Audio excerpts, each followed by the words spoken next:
Magandang araw kaibigan! Tuloy po kayo sa Felicidad's Channel. Sa mga kwento ng buhay at pag-ibig na hinalukay sa natatagong baul ni Felicidad. Pero bago po tayo magpatuloy, huwag niyo pong kalilimutan na i-like ang video, i-subscribe ang channel, at i-click ang notification bell para lagi kayong updated sa mga parating pa na upload.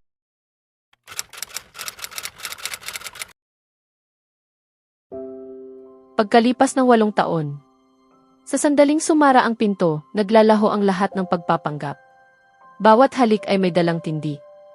Humahabol ang hininga, bumibilis ang tibok ng puso. At bago ko pa man lubos na maunawaan kung paano nangyari, kami magkalapit na. Ang aming mga katawan ay marahang nagtatagpo, tila pinong seda na magkasabay na dumadaloy. Ramdam ko ang kanyang haplos. Mapanghimok ngunit maingat. Habang ang aming mga labi ay patuloy na nag-uusap sa katahimikan. Unti-unti, ang bawat galaw ay nagiging tugma ng aming mga paghinga, ng aming mga damdamin. Isang sayaw na walang salita, ngunit ganap ang pag-unawa. Ang bawat sandali ay puno ng init, pananabik, at malalim na ugnayang hinubog ng mga taon. Bigla siyang huminto, at sa halip ay marahang humalik pababa mula sa aking mga labi hanggang sa aking lieg at tiyan. Ang kanyang mga haplos ay magaan, ngunit puno ng damdamin. Ang kanyang mga mata ay nakatuon sa aking mga reaksyon. Tila binabasa ang bawat paghinga, bawat pagkilos ng aking katawan. May mga sandaling tila binibiro niya ako, sinasabing pahihintuin niya ako sa gitna ng aking mga damdamin na tila nais niyang marating ko ang hangganan ng aking pagpipigil. At ako naman ay nawawala ng kakayahang sumagot, ang aking mga salita ay napapalitan lamang ng mahihinang paghinga. Sa bawat pagbabalik niya, mas lalo lamang lumalalim ang aming ugnayan. Isang damdaming humahalo ang pananabik, lambing, at matinding emosyon na mahirap ilarawan sa salita. Sa mga sandaling iyon, tila nawawala ang oras, at ang mundo ay umiikot lamang sa aming dalawa. At sa mga pagkakataong kami lamang ang magkasama, iyon ang aming katahimikan. Isang wika ng pagmamahal na kami lamang ang nakaunawa. Ang nakaraang 8 taon ay naging parang isang panaginip. Isang buhay na puno ng pagpapala, pag-ibig at kapayapaan. Isang bagay na hindi ko inakalang magiging ganito kaganda at ganap. Ang sakit ay isang pagkakataon upang maging mas may malasakit, mas sensitibo sa pagdurusa ng iba. Sa panahon ng pag-iisa, nagkakaroon tayo ng puwang upang mag-isip at hayaang umikot ang malikhaing isipan sa mga bagong ideya. Sa mga hindi natutupad na inaasahan, natututuhan natin ang pagtitiyaga at pag-unawa. Sa dalamhati, natututuhan nating pahalagahan ang biyaya ng bawat araw ng buhay. Maaari nating gamitin ang ating sakit at takot upang patatagin ang isipan at hubugin ang kaluluwa. Sapagkat paanong makasasayaw ang kaluluwa kung ito ay laging nagtatago sa dilim? Kaya't ang mga may tapang lamang ang tunay na nakakikilala sa totoong kaligayahan. Kaya maging matapang ka, mahal ko. Ito ang mga salitang paulit-ulit na binitawan sa akin ni Xavier sa loob ng mga nakaraang taon. Mga salitang humubog sa kung sino ako ngayon. Ang aking mga sakit, takot, pangamba, at mga pagsubok ay naging dahilan upang ako'y tumatag. Mama, mama, mama. Naputol ang aking pag-iisip nang marinig ang malakas na tinig na umalingaw sa sala. Agad na napangiti ang aking mga labi. Pinatay ko ang kalan at mabilis na tinungo ang pinanggalingan ng boses. Tumakbo ng buong bilis sina Lauren at Edward palapit sa akin. Nang makita ko ang aking mga anak, agad akong lumuhod upang maabot ang kanilang antas at niyakap sila ng mahigpit. Sina Lauren at Edward. 2 munting biyaya ng aking buhay. Si Edward, 6 na taong gulang, at si Lauren, 5 taong gulang, ay siyang nagbibigay sigla at kasiyahan sa buong bahay sa kanilang mga kakulitan at masasayang gawain. Sila ang simbolo ng aming pagmamahala ni Xavier. Nasaan ang iyong papa? Tanong ko nang mapansing wala si Xavier kasama nila. Kapwa sila napatawa na lalo lamang nagpatunay na may kalokohang nangyayari. At doon ko siya nakita. Hindi lang isang kalokohan kundi isang buong eksena ng kaguluhan. Pumasok si Xavier sa sala na may 2 bote ng tubig na nakasabit sa kanyang lieg, 2 bag sa kanyang magkabilang balikat, at ang kanyang buhok ay ginawang 2 nakatirintas na parang ponytail. Ano ba ito? Bulong ko, hindi makapaniwala. Umalingaw-ngaw ang tawa ni Ana sa buong mansyon at agad na sumabay ang iba sa paghalakhak. Si Xavier, na namumula sa labis na pagkapahiya, maingat na inilapag ang mga gamit sa sofa at nagsalita ng seryoso, walang nakakatawa rito. Ngunit lalo lamang lumakas ang tawanan ng lahat. Matapos ang ilang sandaling puno ng halakhakan at ang matagumpay na pagbibigay kahiya kay Xavier, unti-unting humupa ang ingay at nagkaroon ng katahimikan sa paligid. Tama na ang kasiyahan. Sige na, mga bata, bumalik na kayo sa inyong mga silid at magbihis ng uniforme. Handa na ang merienda. Bilisan ninyo, sabi ko. Agad namang tumakbo ang mga bata pataas ng kanilang mga silid. At ikaw naman, malaking bata, wika ni Mimi habang nakatingin kay Xavier at pilit pa ring pinipigil ang kanyang tawa. Kunin mo ang mga bag mo at ilagay sa tamang lugar. Walang kalat sa sala ko. Mahinang bumulong si Xavier sa kanyang sarili bago mabilis na umakyat sa itaas. Ana, magpahinga ka na rin at mag-ayos. Ipahahanda ko na ang brunch, dagdag ko. Matapos magbigay ng mga tagubilin sa mga tauhan, nagtungo ako sa aking silid upang hanapin ang aking asawa. Natila isang malaking bata rin kung minsan. Ang aming buhay sa nakalipas na 8 taon ay naging isang masalimuot, ngunit masayang paglalakbay. Parang isang roller coaster na puno ng pag-ikot, pagbagsak at muling pag-angat. Maraming nagbago sa paglipas ng panahon. Ang aking ama. Pumanaw siya 2 buwan matapos ang aking kasal dahil sa atake sa puso. Ano man ang naging pagtrato niya sa akin noon, ako ay nanatili at mananatiling kanyang anak. At ang katotohanan, minahal ko siya ng buong puso. Walang pag-iimbot. Ang kanyang pagkawala ay labis na tumama sa aking ina, at dito ako hinimok ni Xavier na patawarin siya at unawain ang nakaraan. At sa ngayon, mas malapit pa si Xavier sa aking ina kaysa sa akin. Siya rin ay buong pusong tumanggap ng bagong simula at tinanggap kami. Ako, si Xavier, at higit sa lahat, ang aking mga anak. Bumili pa si Xavier ng isang apartment malapit sa aming mansyon upang maalagaan namin siya ng maayos, lalo na't siya mismo ang tumangging tumira sa amin. Hanggang ngayon, si Xavier pa rin ang kadalasang nagdedesisyon para sa mga bagay na may kinalaman sa aking ina. At ako ang pinakamasaya sa ganitong kalagayan. Dahil sa kaibuturan ng aking puso, alam ko na ang mga natitirang sugat at hinanakit ko mula sa nakaraan ay maaaring makahadlang lamang sa mas maayos na ugnayan namin. Tungkol kina Dan at Lucas, pinagpala sila ng isang napakagandang anghel na nagngangalang Livia at isang sanggol na lalaki na si Nelson. Si Livia ay 8 taong gulang, samantalang si Nelson ay magdiriwang ng kanyang unang kaarawan bukas. Bilang mahuhusay na magulang, si Livia ay lumaking may mabuting asal at may napakagandang kalooban. Walang duda, siya ang paborito ko. Siya rin ay isang warang nakatatandang kapatid para sa kanyang kapatid at mga pinsan, at isang maunawaing anak sa kanyang mga magulang. Hindi rin maikakaila na siya ang paborito ng kanyang tiyo Xavier. Tungkol naman kina Chris at Lina, masaya silang nagsasama bilang mag-asawa at kasalukuyang inaasahan ang kanilang kambal. Sa lalong madaling panahon, sila ay mabibiyayaan ng 2 anak na lalaki. Si Lina ay patuloy na umuunlad sa kanyang karera.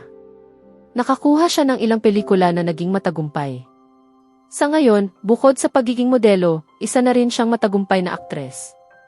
Para naman kay Chris, hindi na siya personal na katulong ni Xavier.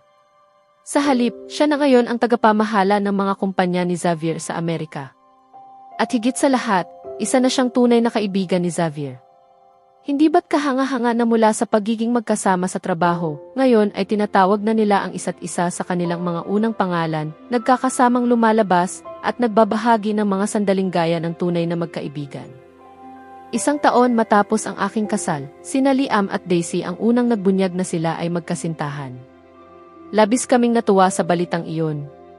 Ngunit ang aming kasiyahan ay panandalian lamang. Di nagtagal, sila ay naghiwalay at tinahak ang magkaibang landas. Ang dahilan na ibinigay nila ay hindi pagkakatugma ng kanilang mga ugali, at kahit may hinala kami na may mas malalim pang dahilan, kinailangan naming tanggapin ito. Hindi nagtagal, si Daisy ay nabigyan ng magandang pagkakataon na magtrabaho sa isang kilalang ospital sa Makati at doon siya lumipat. Kahit labis ko siyang hinahanap bilang aking matalik na kaibigan, natutuwa ako sa kanyang pag-unlad at tagumpay. Samantala, si Liam ay patuloy ding umuunlad sa kanyang karera at kamakailan lamang ay nagbukas ng 2 bagong ospital sa iba't ibang panig ng mundo. hindi naman sa palaging masaya ako. Minsan, nami-miss ko si Daisy, minsan ang aking ama, at minsan pati ang aking sarili. Napakaganda ng mga panahong hindi ko kailangang pilitin ang balanse sa pagitan ng trabaho at personal na buhay. Tungkol naman sa XM-Tex, ito ang naging isa sa pinakamalaking biyaya ng aking buhay. Ang kumpanyang ito ay nakamit ang napakalaking tagumpay at nag-iwan ng marka sa mundo na hindi madaling makalimutan. Noong una, si Xavier ay palaging nasa tabi ko sa bawat hakbang. Ngunit matapos kong matanggap ang aking unang parangal bilang pinakamahusay na punong ehekutibo at lubos siyang nakatiyak na kaya ko ng pamahalaan ang kumpanya, ipinasa niya sa akin ang buong pagmamayari. Noong una, nalungkot ako sa kanyang desisyon. Ngunit kalaunan, napagtanto ko na marami rin siyang sariling responsibilidad. Hindi ko maaaring pasanin sa kanya ang isang bagay na kaya ko namang harapin. Hanggang ngayon, minsan ay nahihirapan pa rin akong maglaan ng oras para sa aking sarili at sa aking pamilya. Ngunit sa presensya ni Xavier, nagiging posible ang lahat. Sinasabi ni Xavier na magiging maayos ang lahat. May isa't isa kami at mayroon kaming pamilya. Kaya naming ipaunawa sa kanila ang aming sitwasyon sa paraang magbibigay sa kanila ng lakas ng loob. Ipinaliwanag din namin na sinusubukan naming bigyan ng oras ang lahat. Ngunit kung minsan ay hindi ito agad posible, humihingi kami ng paumanhin at sinisikap naming makabawi sa susunod. Minsan, naiirita ako kay Xavier dahil sa labis niyang pag-spoil kina Lauren at Edward kaya hindi ko siya kinakausap ng ilang oras. Ngunit gaya ng lagi niyang sinasabi, mahal, ikaw ang nagmungkahi na ipangalan sila sa aking mga magulang. Sa tuwing nakikita ko sila, naaalala ko ang aking ina at ama. Paano ko sila mapapagalitan o matatanggihan? At kahit hindi pa sila ipinangalan sa kanila, gusto ko pa rin silang mahalin at layawin. At gusto ko ring ikaw ang magtama sa kanila. Matapos ang mahabang paglalaro at pagsasama-sama, tinapos na namin ang gabi. Ako ang nakatakdang magpatulog sa mga bata ngayong araw. Nagpapalitan kami ni Xavier. Isang araw ako ang nag-aasikaso sa kusina pagkatapos ng hapunan, at sa susunod na araw siya naman ang nag-aalaga sa pagpapatulog ng mga bata. Ideya ito ni Xavier dahil nais niyang maging pribado at payapa ang aming pamilya. Ayaw niya ang presensya ng mga katulong sa loob ng mansyon sa lahat ng oras. Dumadating lamang sila sa takdang oras, ginagawa ang kanilang tungkulin at umaalis. Matapos kong masigurong tulog na ang dalawang maliit na pasaway, tumayo na ako upang umalis ngunit nakita ko si Xavier na nakasandal sa pintuan, nakangiti habang pinagmamasdan kami.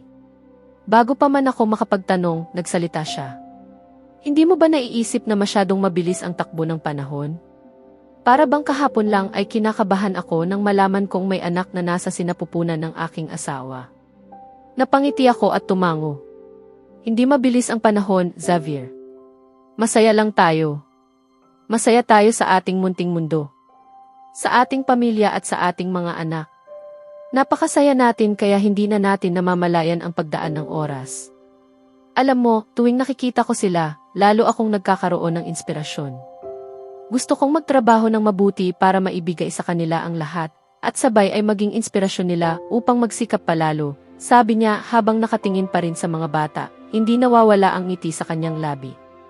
Alam ko at naiintindihan ko iyan. Pareho tayo ng nararamdaman, sagot ko habang niyayakap siya ng bahagya sa tagiliran. At maniwala ka, ikaw ang pinakamahusay na ama at pinakamabuting asawa. Hinalikan niya ang aking noo at hinila ako palapit sa kanya.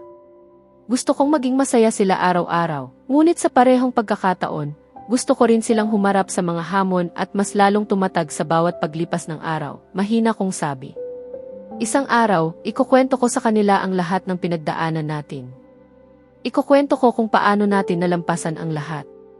Sasabihin ko sa kanila na sa mga mahihirap na umaga, minsan ay tila imposible nang makaramdam ng saya dahil sa takot na baka mawala rin ito.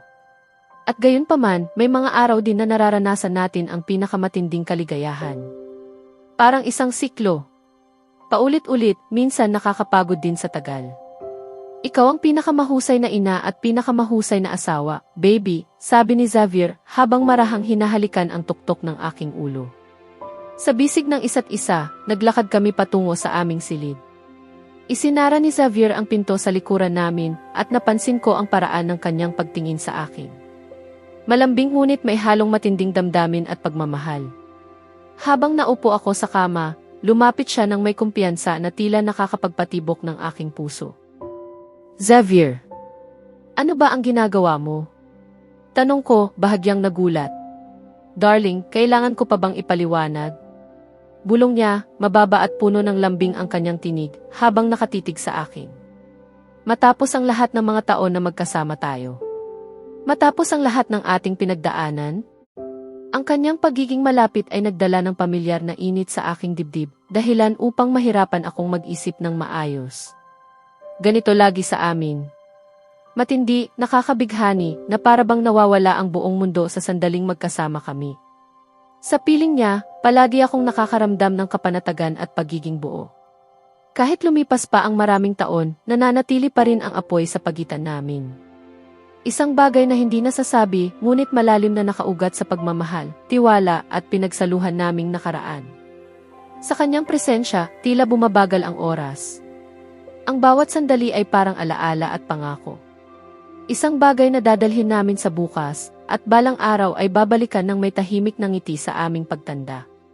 At alam ko, kahit hindi ko na kailangang sabihin, na ganoon din ang nararamdaman niya. Maya, 10 taon na akong kasama ka, at hanggang ngayon, ikaw pa rin ang tanging liwanag na kakailanganin ko, mahinang bulong ko. Ang iyong presensya ay tila isang banal na liwanag sa aking kaluluwa, at ang iyong tinig ang pinakapanatag na tunog na aking nakilala. Mahal kita. Magpakailanman. Hindi ko na malayang paulit-ulit kong sinasabi ito, na para bang ang mga salitang iyon lamang ang buong katotohanang lubos kong naunawaan. Hindi ito ang unang pagkakataon para sa aming dalawa, ngunit sa bawat sandaling magkasama kami, tila laging bago. Parang unang beses na may halong pamilyar na damdamin. May kung anong bagay sa kanya na nagbibigay liwanag sa aking kalooban, na nagpapalambot sa aking matitibay na hangganan. At sa isang paraan, alam kong ganoon din ang epekto ko sa kanya. Ang pagiging malapit sa kanya ay laging tila paggaling. Parang natagpuan ko ang isang bagay na hindi ko alam na nawala pala sa akin. Sa kanya, nararamdaman kong ako ay buo, sa paraang hindi kayang ipaliwanag ng mga salita. Matapos ang isang mahabang tahimik na gabi na puno ng katahimikan at hindi nasasabi, ngunit nararamdamang damdamin, kami ay napahimlay sa bisig ng isa't isa. Nawala ang mundo sa labas, naiwan lamang ang init ng aming presensya at ang kapanatagan ng pagsasama. At sa katahimikang iyon, kami ay nakatulog. Sa tanging panaginip na tila lagi naming pinagsasaluhan. Kami. Ang aming masayang kami. Sa paglipas ng mga taon, ang kanilang pagmamahalan ay nanatiling matatag. Hindi perpekto, ngunit puno ng pag-unawa, pagtanggap at walang kapantay na katapatan. Sa bawat araw na lumilipas, mas pinapatibay nila ang pundasyon ng kanilang pamilya, na binuo hindi lamang ng saya, kundi pati ng mga pagsubok na kanilang nalampasan ng magkasama. Ang kanilang tahanan ay naging saksi ng tawanan ng mga bata, tahimik na gabing puno ng pag-ibig, at mga pangakong hindi kumukupas. Sa huli, ang kami na kanilang binuo ay hindi lamang isang salita, kundi isang buhay na patunay na ang tunay na pag-ibig ay lumalago at tumatagal. At sa bawat bukang liwayway, patuloy silang pipiliin ang isa't isa, ngayon, bukas, at magpakailanman. Taos puso ang pasasalamat namin sa lahat ng patuloy na sumusubaybay. Hanggang sa susunod nating kwento, nawa ay lagi tayong magsama-sama. Pagpalain kayo ng Diyos at mag-ingat kayo palagi.